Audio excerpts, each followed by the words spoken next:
நிறைய வீடுகளில் பேசப்பட்டு கொண்டிருக்கிற விஷயம் இந்த வேலைவாய்ப்பு.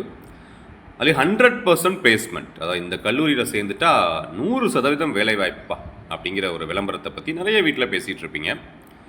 இது உண்மையா இல்லை இது பொய்யா அப்படிங்கிறத பற்றி நான் எதுவும் சொல்ல போகிறதில்ல.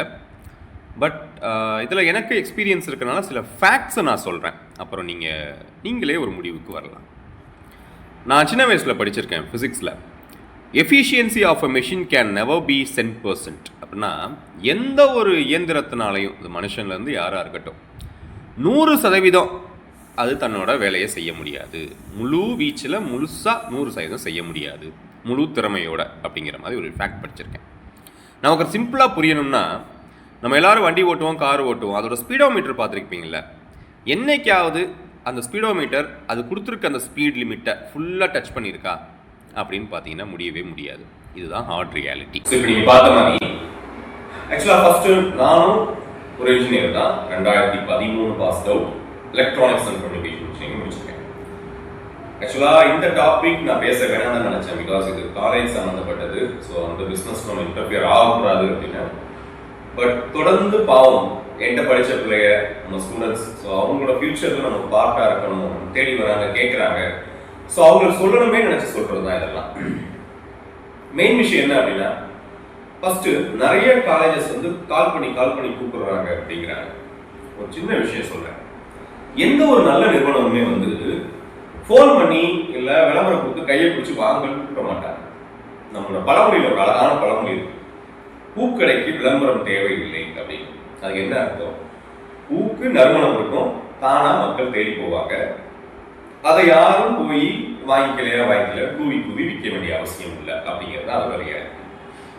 ரெண்டாவது விஷயம், என்னோட டியூஷன் எடுத்துக்கிட்டீங்கன்னா நான் இது வரைக்கும் ஒரு போர்டு வச்சதில்லை, ஒரு விளம்பரப்படுத்தினதில்லை. இந்த வருஷம் தான் அட்லீஸ்ட் ஒரு வாட்ஸ்அப் ஆடா நான் கொடுக்குறேன். ஏன்னா நிறைய பேர் சார் எனக்கு இப்படி இருக்கிறதே தெரியல, எந்த அடையாளமே இல்லை அப்படின்னு சொன்னால்தான். ஸோ என்னைக்குமே நான் எதை ஃபோக்கஸ் பண்ணேன், நம்ம குவாலிட்டி கொடுப்போம், அந்த குவாலிட்டி போய் பின்னாடி பேசட்டும், அது மூலியமா பசங்க வரட்டும் அப்படின்னு நான் நினைப்பேன். ஒரு நல்ல நிறுவனத்துக்கான உதாரணம் அதுதான். ரைட்.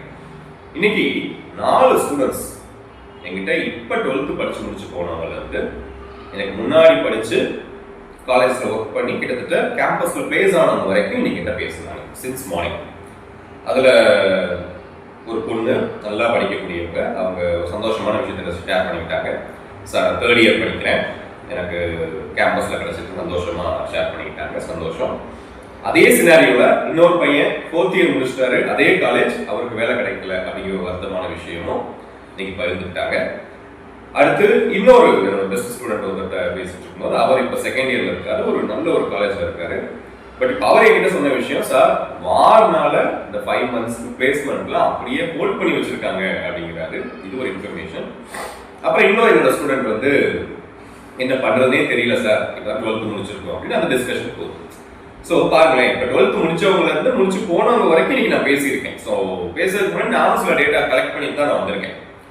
ஸோ ஆக்சுவலாக பேசிக் பே இப்போ என்ன தராங்க அப்படின்னா 38,000 ரூபாய் தராங்க. அதாவது 4.5 lakh per annum. 2013 காலங்களில் அது 28 இருந்துச்சு. இப்போ அதிகபட்சம் இத்தனை வருஷங்கள்ல 13 வருஷத்துல வெறும் 10,000 ரூபாய் தான் பேசிக் பே கூடி இருக்கு. இது ஃபர்ஸ்ட் நம்ம தெரிஞ்சுக்கணும் ஐடியில். ரெண்டாவது, அன்னைக்கு நான் வெளியே வர்றப்ப 170 பேருக்கு வேலை இருந்துச்சு. இன்னைக்கு 2026ல் 140 பேருக்கு வேலை இருக்குன்னு நான் கெஸ் பண்றேன். 2030ல் நம்ம பிள்ளைங்க இப்ப காலேஜ் சேர்ந்து வெளியே வரப்ப 110 பேருக்கு தான் வேலை கிடைக்கும். நான் அதை பயமுறுத்தல. அந்த 10 பேரா இருக்கணும்னா அது முழுக்க நம்ம பிள்ளைகளோட திறமையை பொறுத்தது தான். என்னைக்குமே திறமைசாலிகளுக்கு வேலை இருக்கு. அப்ப அந்த அளவுக்கு நம்ம பிள்ளைங்க ஸ்கில்டா இருக்கணும். நம்ம பேரண்ட்ஸ் பண்ண ஒரு பெரிய தப்பு, எனக்கு என்ன பெரிய வருத்தம்னா, 12th படிக்கிறாங்க.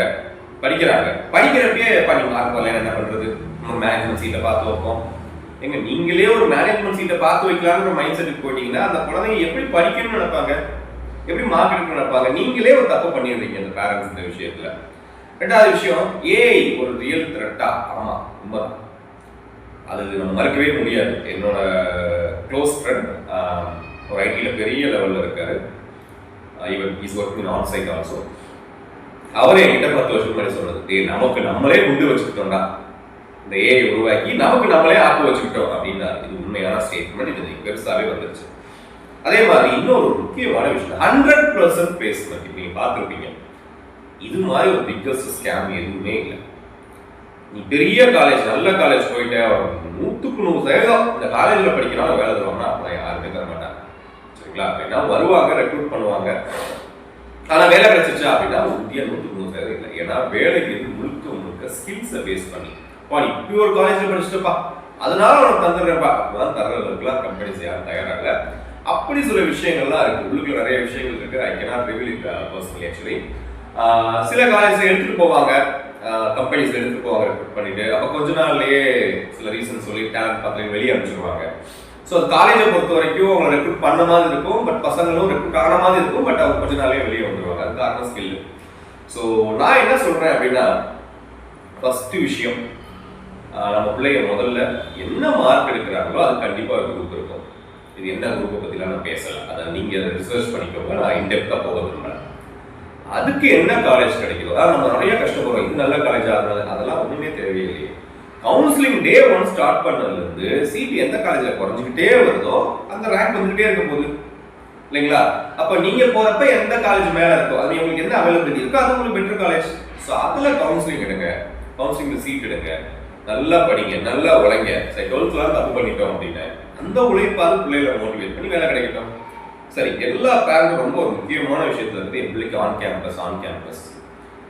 கேம்பஸ்னா என்ன? காலேஜ் உள்ள வந்து வேலைக்கு ரெக்ரூட் பண்ணிட்டு போவாங்க.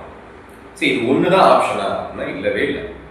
நான் 2013 என் காலேஜ்ல I still remember 2013 February beginning என்னைய அனுப்புறாங்க சேலம்ல ஒரு யூனிவர்சிட்டிக்கு போகிறோம். அந்த யூனிவர்சிட்டியில் ஆஃப் கேம்பஸ் நடக்குது. 1000 பேர்கிட்ட ரெக்ரூட்மெண்ட் வந்துச்சு. 90 பேர் எடுத்தாங்க. அதில் நானும் செலக்ட் ஆனேன். இதுக்கு பேர் ஆஃப் கேம்பஸ். என் காலேஜ்லேருந்து இன்னொரு இடத்துக்கு போய் அதை அட்டன் பண்ணேன், ஜெயிச்சிட்டோம் இல்லைங்களா? ஸோ அவ்வளோதான். என்ன சொந்த காலேஜுக்கு வராமல் இன்னொரு காலேஜுக்கு போய் அட்டன் பண்ணோம், அவ்வளோதான். இதுல இருந்து பெரிய வித்தியாசம் இருக்கு. சரி, அங்கேயும் போய் கிடைக்கலையா? ஒரு பிரச்சனையும் இல்லை. எல்லா கம்பெனிஸ்லையுமே சரிங்களா டெய்லி ரெக்ரூட்மெண்ட் நடக்கும். அதை வந்து டைரக்ட் வாக்கிங்னு சொல்லுவாங்க. எதுவுமே கிடைக்கலையா? ஃபைலை தூக்கிட்டு டெய்லி கம்பெனிஸ்ல சென்னையோ பெங்களூரோ ஹைதராபாதோ டெய்லி காலேஜ் ஏறி இறங்கினா என்ன ஆன் கேம்பஸ் ஆஃப் கேம்பஸை விட இது கொஞ்சம் அலைச்சல் இருக்கும். ரவுண்ட்ஸ் ஆஃப் இன்டர்வியூ கொஞ்சம் ஜாஸ்தியாக இருக்கும். ரெண்டாவது நிறைய பேர் காத்திருப்பாங்க. அந்த பயம், அந்த ஃபியரு, அந்த காம்படிஷன் டஃப்னஸ் இருக்கும். பட் எப்படியும் ஒரு வேலை கிடைக்கும். அதுக்கு நம்ம திறமை, நம்ம ஸ்கில் தான் தேவை. ஸோ இது வந்து எந்த ஒரு காலேஜ் சம்மந்தப்பட்ட விஷயம் இல்லை. ஏன் குழந்தைங்க என்ன பண்ணுறதுன்னு தெரியாமல் முடிச்சுட்டு இருக்காங்க. அவங்க என்ன சொல்கிறாங்க, ஈவன் என் ஸ்டூடெண்ட்ஸ் தான் சார் எவ்வளோ சொன்னாலும் என் வீட்டில் நல்ல காலேஜ் சேர்ந்தால் தான் அவங்களுக்கு எப்படியாவது வேலை கிடைக்கும்னு ஆசைப்படுறாங்க. அப்படிங்கிற அதில் நான் ரொம்பவே முரண் பண்ணுறேன். சரிங்களா? முழுக்க உங்களை படிக்கிறது பொறுத்து தான் இருக்குது. அதனால நல்ல காலேஜ் போனால் அதே மாதிரி உறுதியாக வேலை கிடைச்சிருந்ததுலேருந்து நான் முழுக்க மாறுபடுறேன். இது நானும் இல்லை, 4th இயர் முடிச்சு வெளியே போன எந்த பசங்களாக இருந்தாலும் எந்த கோர்ஸ் படித்தவங்க இருந்தாலும் கேட்டு பாருங்க. இங்கே படித்த யாராவது பிளேஸ்மெண்ட் உறுதினு எந்த பையனும் சொல்லவே மாட்டாங்க. இதுதான் அனுபவபூர்வமான விஷயம். ஸோ இது தாண்டி நிறைய விஷயங்கள் இருக்கு. அதை நாங்கள் சொல்ல முடியாது. ரொம்ப பர்சனலாக தேவைப்படுறவங்க ஃபோனில் கான்டாக்ட் பண்ணலாம். நன்றி.